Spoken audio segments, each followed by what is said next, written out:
Snow fell in a relentless hush, white upon white, swallowing the Montana high country in silence so deep it pressed against the ears like a burden. Evelyn Hartwell stumbled through the drifts, skirts heavy with frost, each step a plea against the cold that gnawed her bones. Her brother Jonas lagged behind, thin hands clutching at her sleeve, breath wheezing in the dark air. The boy was only 10, and hunger had hollowed his face until his eyes seemed too large for it. She whispered encouragements that rang false even to her own ears, the words ripped away by the wind before they could reach him.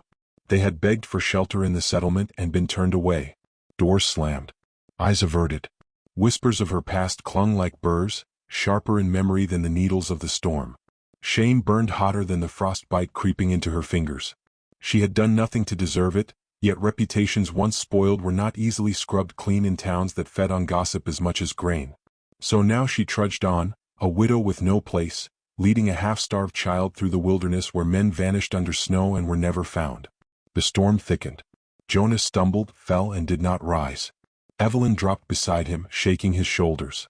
His lips were blue, his eyes fluttering. She wrapped him in her shawl, pressed her cheek to his, and whispered prayers she had not spoken in years. The snow piled higher, a shroud ready to claim them both. She thought, with a kind of bitter calm, that this would be the end, two nameless bodies under the endless white. A shadow moved in the storm. She saw him then, a figure broad and heavy-shouldered, striding through the snow as if it yielded to him alone. He carried a rifle in one hand, a bundle of pelts over the other shoulder. His coat was buffalo hide, his beard rimed with ice, his eyes narrowed against the wind. Evelyn's heart lurched with fear. Mountain men were spoken of in hushed tones, half wild, quick to violence, as untamed as the peaks they roamed. He stopped a pace away, looking down at her and the boy. His face was cut by a scar that ran from temple to jaw, the mark of some forgotten fight. He said nothing at first. Silence stretched, waited. Evelyn gathered herself to speak, but her voice cracked into a plea she had not meant to give. "Help us." The man's gaze shifted to Jonas, limp in her arms. He crouched, pressing rough fingers to the boy's neck, waiting until the faint pulse answered. Then, without a word, he slung the rifle across his back, hauled Jonas up onto his shoulders, and reached down for Evelyn's arm. His grip was iron, steady, unyielding. She tried to protest, her pride clawing against the humiliation of being carried to safety like a stray, but her legs betrayed her. She stumbled after him, half-dragged, half-led through the blizzard. Each step he carved into the snow was sure, as if he knew the land by memory alone. The storm swallowed all else, no horizon, no sky, only his broad back before her and the muffled crunch of boots. At last they reached a cabin crouched against a rise of pines, its roof burdened with snow. Smoke trailed weakly from the chimney. He kicked the door open and ushered her inside. The air struck hot after the storm, the single-room space close with the scent of smoke, hides, and pine. A fire crackled in the hearth, shadows trembling across rough-hewn logs. The man laid Jonas on a bunk of pine boughs and wool, covering him with a buffalo robe. Evelyn knelt at once, pressing her hands to the boy's face, whispering his name until his eyes flickered open. Relief broke her, tears she had fought through miles spilling unchecked. Jonas coughed, weak but alive. She turned to thank their savior but faltered under his stare. His eyes were gray, watchful, carrying the weight of years alone. He did not bask in her gratitude nor wave it off. He simply set aside his rifle, checked the fire, and ladled stew from a pot hung over the flames. He placed a wooden bowl before her, another by Jonas's head, and said at last in a voice low and roughened, "Eat." Evelyn hesitated, pride prickling. She had known men who gave only to demand something in return. But Jonas's small fingers reached for the spoon, trembling with hunger, and she could not deny him. She lifted the bowl, swallowed the first mouthful, and nearly wept at the warmth of it. The man ate nothing himself. He sat back in a chair of rough timber, silent, the fire throwing his shadow long across the wall. Evelyn dared a glance at him as she fed Jonas spoonfuls. He looked carved from the mountains themselves, all harsh edges and weather-beaten strength. Yet his silence held no mockery. If anything, it was the restraint of a man accustomed to solitude, uncertain of words when none were needed. When Jonas drifted into exhausted sleep, Evelyn pulled the shawl tighter around her shoulders and whispered, Why would you help us?" The man studied the flames before answering. "Storm doesn't ask who deserves to live, just takes who it can." His gaze lifted to hers then, sharp yet not unkind. "You were in its path. That's reason enough." Something in her chest eased at those words, though she could not name why. She had been judged, whispered about, condemned without trial. Yet here was a man who saw no stain, only two souls caught in winter's teeth. Her eyes roamed the cabin, seeking distraction from the heat rising in her face. She noticed then an old rosary hanging by the hearth, the wood beads worn smooth by years of use. It seemed out of place in the rugged room, delicate yet enduring. She wondered what memory it guarded, what wound it marked. The man rose, pulling a heavy coat from a peg. "Name's Silas McGraw," he said at last, as if the words cost him. "Cabin's mine. For now, so's your shelter." He pulled the coat on and opened the door, letting a gust of snow-laden wind sweep the room. "Rest. Keep the fire. I'll see to the traps." The door shut behind him, and the cabin seemed emptier for his absence. Evelyn sat in the firelight, watching Jonas breathe. Her body trembled from exhaustion, yet her mind refused rest. Who was this scarred man who carried strangers out of death's grip without demand or judgment? What past did he bury in these mountains, alone with wolves and silence? She reached up, almost without thought, and touched the rosary beads, cool beneath her fingers. A prayer stirred on her lips, unspoken. She had not prayed for herself in years, but tonight she whispered for Jonas, for the man named Silas, and for the fragile, flickering chance of belonging that she hardly dared believe in. Outside, the wind howled against the cabin walls, but inside the fire burned steady, casting its stubborn light into the shadows. Evelyn did not know what the storm would bring tomorrow. She only knew that for tonight she and her brother were alive. And for the first time in months that felt like the beginning of something, not the end. The morning light came gray and cold, seeping through the cracks in the cabin's log walls. Evelyn woke to the smell of wood smoke and the sound of an axe biting into frozen timber outside. Jonas still slept, curled beneath the buffalo robe, his face pale but peaceful for the first time in weeks. She rose, stiff and sore, and wrapped her shawl around her shoulders. The cabin felt less like refuge in daylight, small, bare, and mercilessly plain. Yet there was safety in its walls, and that alone felt like a gift carved from the storm. She found a kettle of water warming near the hearth. Steam curled upward, silver in the dim light. Her hands shook as she tried to pour it into a tin cup, spilling across the rough-hewn table. The water hissed on the wood. She cursed herself softly, fearing the mountain man's judgment, though no voice came to scold. Only the steady rhythm of the axe outside, striking, pausing, striking again. When Silas McGraw returned, arms full of wood, he looked at the spill but said nothing. He stacked the logs by the fire, brushed snow from his shoulders, and took up his knife to slice strips of dried venison.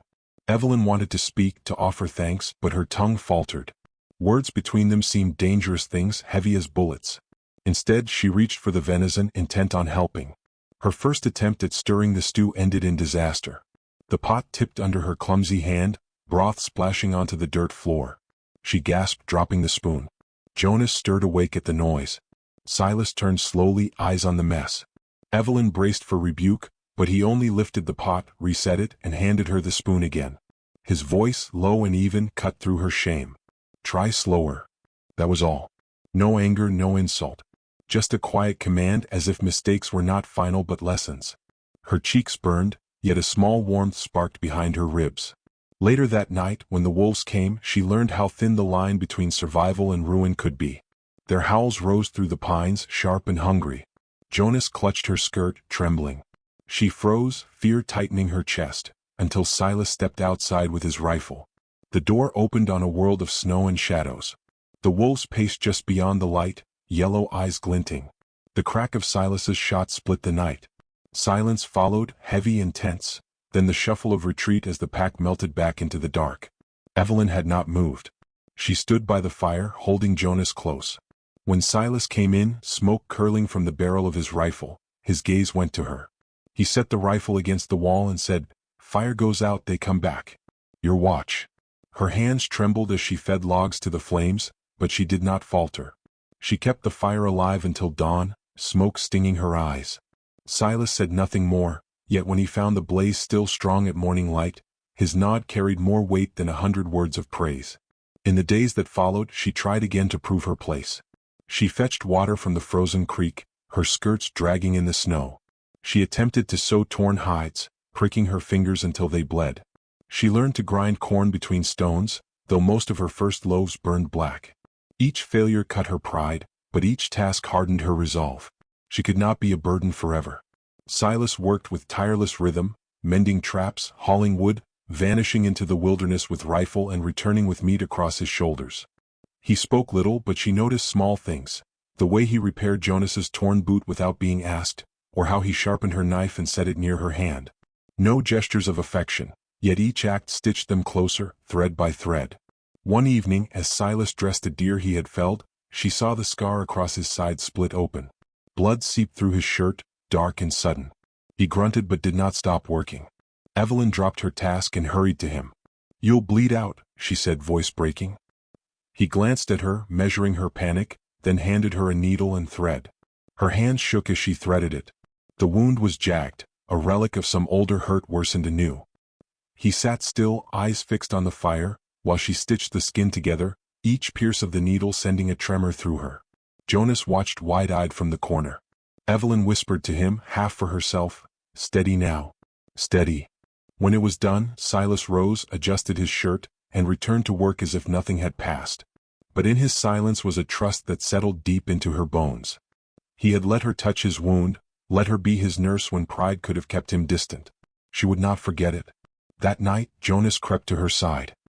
"He trusts you," the boy whispered, eyes shining. "Like he trusts the mountains."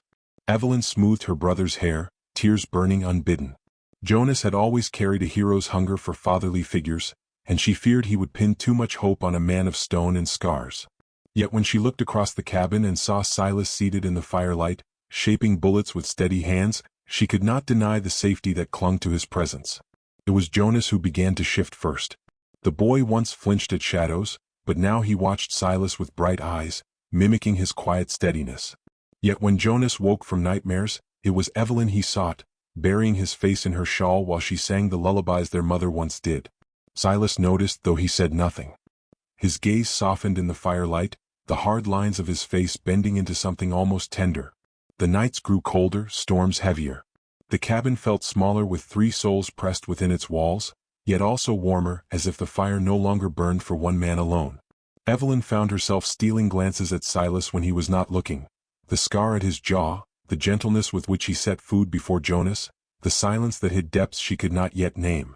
She told herself it was gratitude, nothing more, but her heart betrayed her with each small ache of hope.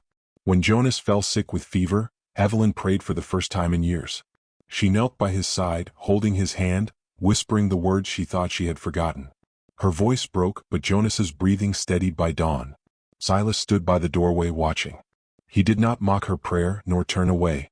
Instead, he placed a hand on Jonas's shoulder, rough and gentle both. The gesture was brief, but Evelyn felt its weight settle deep in her soul. That night, when she laid Jonas back to sleep, she saw the rosary again, beads glinting in the firelight. Something about it seemed to anchor the room. She touched it lightly, and Silas's gaze met hers across the flame. For a moment, words hovered unsaid between them, thick with meaning neither dared voice. The storm outside raged, wolves howled in the distance, and the wilderness pressed close.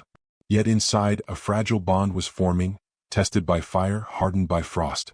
It was not yet love, nor even trust fully earned, but it was something stronger than loneliness. Evelyn lay awake beside the fire, staring into its heart, and wondered what trials still waited in the snow. The thaw never truly came in those mountains, only brief softenings between storms.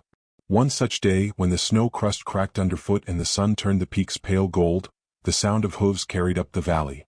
Evelyn stiffened where she knelt by the creek, washing clothes in water so cold it burned her skin. Jonas chased after her voice when she called him close, his laughter dying as the riders crested the ridge.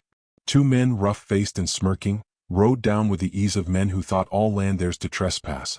She knew them, Hank Drury and Wes Tolliver, settlers from town, men who had laughed loudest when she was cast out. Their eyes lingered on her with the same scorn now. "Well, if it ain't the widow Hartwell," Drury drawled, tugging his reins. "Didn't think you'd find company up here. Guess beggars ain't choosers after all." Jonas pressed against her side, face pale. Evelyn straightened, clenching wet cloth in her fists. "We've no quarrel with you. Leave us be." Tolliver chuckled, mean and sharp. "Didn't know Silas McGraw was the type to keep strays. Cabin's warm now, is it, widow?" "Warm's more in the fire, I reckon." The words landed like stones. Her shame, barely scabbed over, split raw again. But before she could speak, a shadow fell across them. Silas strode from the tree line, rifle slung low, eyes hard as flint. "That's far enough." His voice carried no heat, only the certainty of stone. The riders shifted uneasily, but pride kept them high in the saddle. Drury spat in the snow. "Don't mean trouble, McGraw. Just paying respects." "You paid him," Silas said, steady. His hand rested on the rifle, not lifting it, not needing to. "Now ride." Tolliver opened his mouth, but Silas's stare cut him short. The silence stretched, heavy with what could spill. At last they wheeled their horses, spitting curses under breath, and rode back down the ridge. Snow churned under hooves until only the echo lingered. Evelyn's hand shook. Not from cold, but from the old weight their words had stirred. Silas glanced at her, face unreadable. "They won't be back soon," he said, then turned for the cabin. He offered no comfort, but his refusal to let them mock her within his reach carried more than words. That night, Jonas sat close to the fire, restless. "They'll tell others," he whispered. Evelyn smoothed his hair, murmuring, "We've survived worse." Yet in her chest she feared the boy was right. Gossip traveled faster than wolves, and wolves had sharper teeth. The days that followed were uneasy. Evelyn worked harder, desperate to prove herself useful, as if usefulness alone might guard her against the tongues of men. She split kindling, tore her hands raw at the washboard, burned her fingers on the skillet but did not flinch. Silas said nothing, but he noticed. When her palms blistered, he pressed salve into them without comment. She thanked him, and for the first time he met her gaze and nodded, not dismissing the words but letting them stand. Winter clutched harder. Jonas grew restless, darting about the cabin like a pup too long penned. One morning, chasing the faint cry of a stray dog, he slipped out into the storm unnoticed. By the time Evelyn realized, the door swung wide to nothing but swirling snow. Her heart thundered. She plunged into the white, calling his name until her throat tore raw. Panic clawed at her chest with each gust that answered only with silence. Then Silas was beside her, wrapped in furs, his voice low and urgent. "Tracks this way." Together they fought the storm, wind driving needles of ice into their faces. They found Jonas half buried by a fallen branch, his small form curled in the drift, lips pale. Evelyn dropped to her knees, clutching him to her breast, sobbing his name. He stirred faintly, breath shallow. Silas did not waste a moment. He lifted them both, Jonas across his arms, Evelyn clinging to his coat, and carried them back through the storm. Each step was carved from iron will, and she felt the raw strength in him, steady as the mountains. Inside the cabin, the fire roared high as Silas stripped Jonas of wet clothes and wrapped him in furs. Evelyn pressed herself close, body heat against his frail frame, whispering lullabies through chattering teeth. Hours passed before Jonas's breathing steadied, and when at last he slept, Evelyn turned and found Silas watching from the shadows. His eyes held no judgment, only a weight she could not name.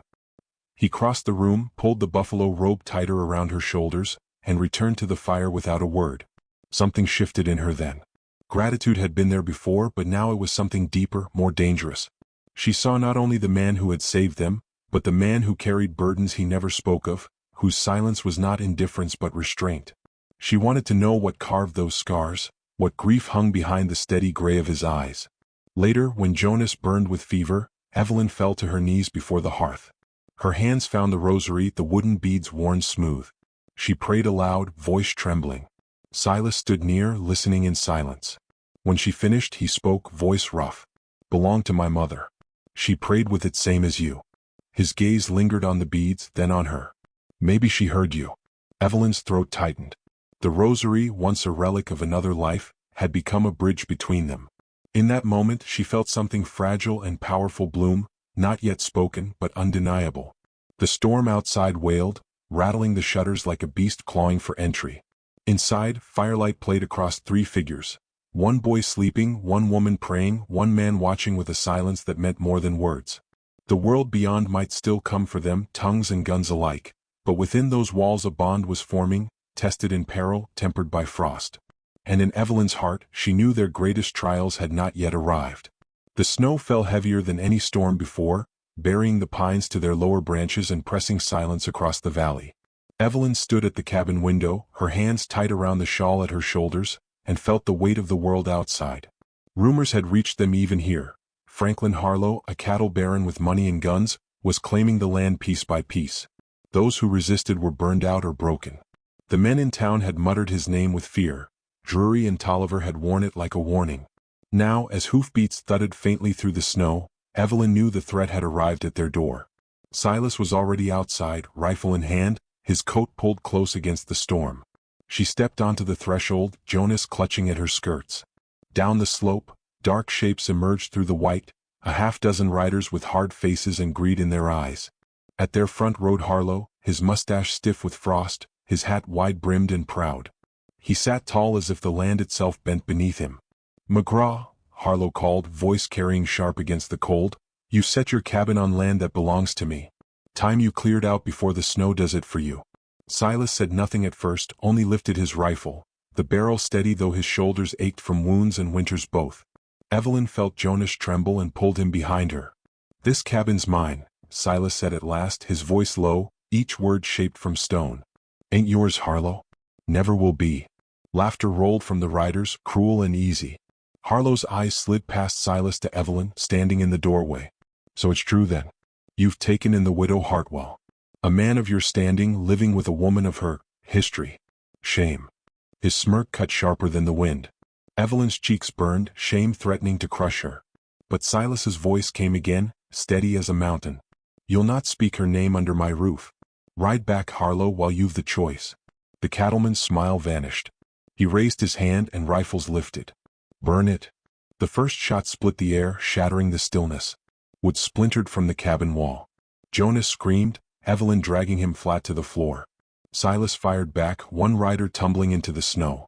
The valley erupted in thunder, gunfire, horses screaming, smoke curling into the storm. Evelyn's heart pounded, terror clawing her throat. Yet when Silas shouted for more powder, she leapt up, dragging the horn and shot to his side. Bullets slammed into the logs around them, shards biting her skin, but she did not falter. She reloaded with trembling fingers, thrusting the rifle back into his hands. "You should hide," Silas rasped. Her eyes burned. "Not without you." For a heartbeat, their gazes locked, the storm forgotten. Then the next volley struck, and Silas rose to return fire. A bullet tore through his shoulder, spinning him against the doorframe. Evelyn cried out, catching him before he fell. His blood soaked into her shawl, hot against the frozen air. The riders pressed closer, their shouts rising. Evelyn dragged Silas behind the table, Jonas clinging to her arm. She tore fabric from her skirts, pressing it to his wound. "Stay with me," she whispered, fierce as prayer. His eyes, clouded with pain, found hers. "Didn't know I needed you, till you came." Tears blurred her vision, but her voice held steady. "Then live, Silas. Live with us." The door shuddered under another impact. Evelyn rose, fury stronger than fear. She seized the rifle, fumbling to reload, and fired through the crack. A rider screamed, toppled into the snow. The others faltered, shocked by her defiance. Silas, gritting his teeth, pushed himself upright, blood running down his sleeve. He took the rifle back, his hand brushing hers. "Together," he said, and the word was promise as much as command. They fought as one. She loaded, he fired, Jonas fetched powder with trembling hands. Each act bound them tighter, each breath a refusal to yield. At last, with 3 of their men fallen and the rest bleeding, Harlow cursed and wheeled his horse. "This ain't done, McGraw," he shouted, retreating into the storm. His men followed, their hooves fading into silence. The cabin sagged with bullet holes, smoke hanging heavy in the air. Evelyn sank to her knees, pulling Silas against her. His breath came ragged, his face pale, but his eyes were alive. Jonas pressed close, silent tears on his cheeks. Hours later, when the storm quieted and the fire burned low, Evelyn sat by Silas's side, stitching his wound with hands steadier than before. He winced but did not pull away. When it was done, she brushed hair from his brow, her touch lingering. For once he did not hide from it. Weeks passed, and the valley grew silent again. The cabin was mended, scars of battle sealed with fresh timber. Smoke curled from its chimney, stubborn against the endless white. Evelyn hung the rosary back above the hearth, the beads gleaming in the firelight. Jonas, knife in hand, carved letters into the cabin door while Silas and Evelyn watched.